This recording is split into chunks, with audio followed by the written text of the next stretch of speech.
نحمده ونصلي على رسوله الكريم اما بعد فاعوذ باللہ من الشیطان الرجیم بسم اللہ الرحمن الرحیم۔ محترم سامعین و ناظرین، آج ہم شب قدر کے حوالے سے آپ کے سامنے ماہ رمضان ہم کیسے گزاریں کے عنوان کے ساتھ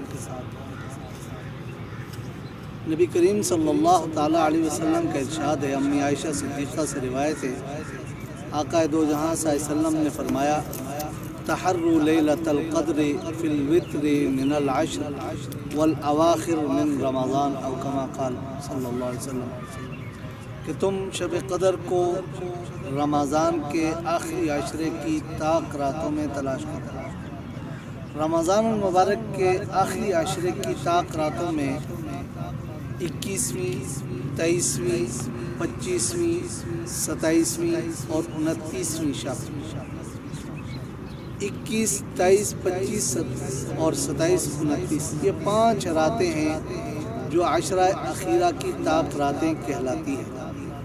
پیارے آقا صلی اللہ تعالیٰ علیہ وسلم نے ماہ رمضان کے آخری عشرے کی ان طاق راتوں میں شب قدر کی تلاش کا حکم دیا، کیونکہ آپ صلی اللہ علیہ وسلم نے اس رات کو ماہ رمضان کے اول عشرے میں اعتکاف کر کے بھی تلاش کیا، اور پھر آپ صلی اللہ علیہ وسلم نے عشرہ اخیرہ میں بھی اس کو تلاش کیا۔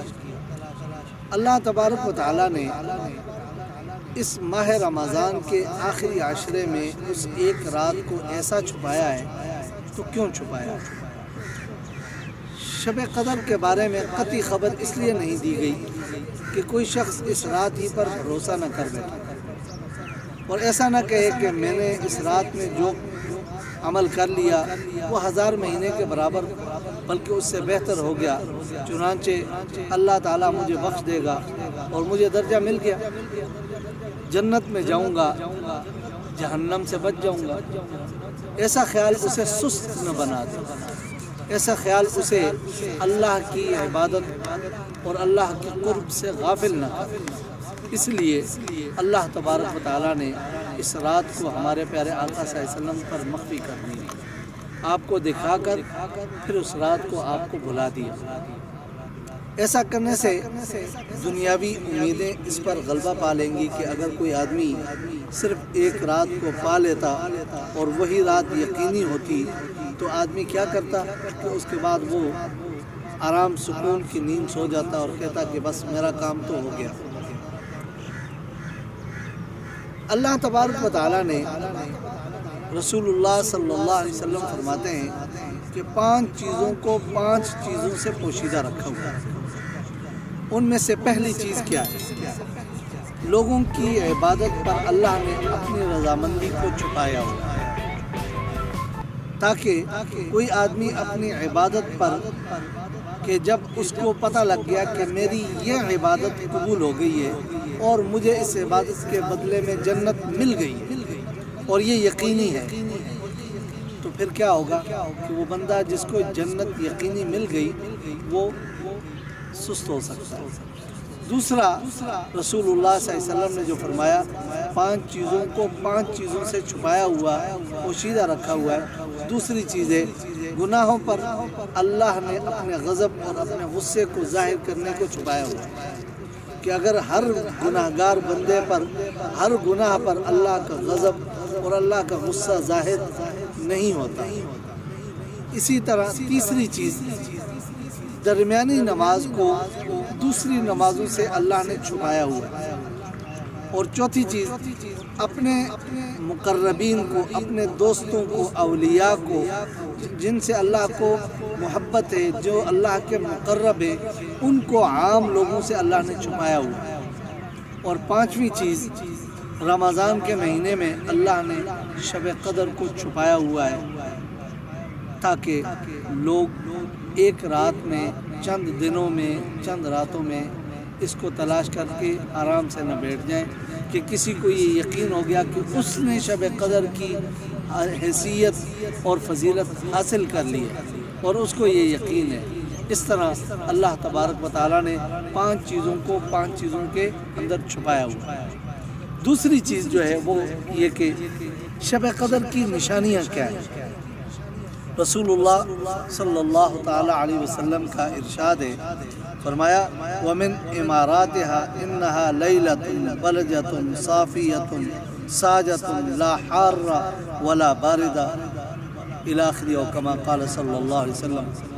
فرمایا کہ وہ ایک رات ہے، وہ ایسی رات ہے کہ جس کی چند نشانیاں رسول اللہ صلی اللہ علیہ وسلم نے بتائیں جو اس حدیث میں مذکور ہیں۔ 7 نشانیاں شب قدر کی ہمیں جاننی چاہیے اور ہر آدمی کو پتہ ہونی چاہیے، ہر مسلمان کو ان کی خبر ہونی چاہیے۔ ان میں سے پہلی نشانی حدیث میں جو شب قدر کی نشانیاں بیان کی گئیں، وہ نشانیاں کون سی ہیں جو اس رات میں پائی جائیں گی تو وہ شب قدر ہوگی۔ پہلی نشانی سب سے صحیح پہچان شب قدر کی یہ ہوگی کہ اس رات کی صبح کو جب سورج نکلے گا تو 14ویں رات کے چاند کی طرح بغیر کرنوں کے عام دنوں سے روشن تر ہوگا۔ اور دوسری نشانی یہ ہوگی کہ وہ رات کھلی روشن ہوگی۔ تیسری نشانی یہ کہ اس رات میں نہ زیادہ ٹھنڈ ہوگی اور نہ زیادہ گرمی پائی جائے گی۔ اور چوتھی نشانی اس رات کی ہے کہ اس رات میں آسمان سے تارے ٹوٹ ٹوٹ کر ادھر ادھر بکھرتے ہوئے ہوں گے۔ اور 5ویں نشانی علامہ ابن جریر طبری رحمۃ اللہ تعالیٰ علیہ نے بعض بزرگوں سے نقل کی کہ اس رات میں ہر چیز زمین پر جھک کر سجدہ کرتی ہے اور پھر اپنی اصلی حالت پر آ جاتی ہے، جس طرح درخت زمین کی طرف جھکے ہوئے ہوں گے اور اسی طرح ہر چیز زمین کی طرف جھکتی ہوئی نظر آئے گی۔ یہ 5ویں نشانی ہے۔ اور 6ٹھی نشانی جو بعض علماء کا تجربہ اس حوالے سے ہے وہ یہ کہ اس رات میں سمندروں اور کنوؤں کا پانی، کھارا پانی بھی میٹھا ہو جاتا ہے۔ اور 7ویں نشانی یہ ہے کہ بعض لوگوں کو کوئی خاص قسم کی روشنی وغیرہ اس رات میں دکھتی ہے، نظر آتی ہے، لیکن وہ اپنے اپنے حالات پر ہے، کسی کے کیا حالات ہیں، اس کو کس طرح نظر آئی۔ یہ کوئی خاص نشانی بہرحال نہیں، یہ خاص لوگوں کی نشانی ہے جو بعض لوگوں کو دکھائی دے سکتی ہے۔ ہر آدمی کے لیے یہ ضروری نہیں ہے کہ اس کو نشانی نظر آئے۔ کچھ تعجب کی بات نہیں، اس رات میں رحمت الہی کی موسلادھار بارش کا اثر اس قسم کی چیزوں میں ظاہر ہو جائے، لیکن یہ بھی ضروری نہیں کہ ہمیشہ اور ہر جگہ یہی ہوا کرے گا۔ بہرحال شب قدر کی ان نشانیوں کو سامنے رکھتے ہوئے ہم میں سے ہر مسلمان کو چاہیے کہ وہ شب قدر کو تلاش کرے، شب قدر کی جستجو کرے اور شب قدر کو حاصل کرے۔ اللہ تبارک و تعالی ہم سب کو شب قدر کی مبارک ساعتوں کو حاصل کرنے، ان کی قدر کرنے کی توفیق نصیب فرمائے۔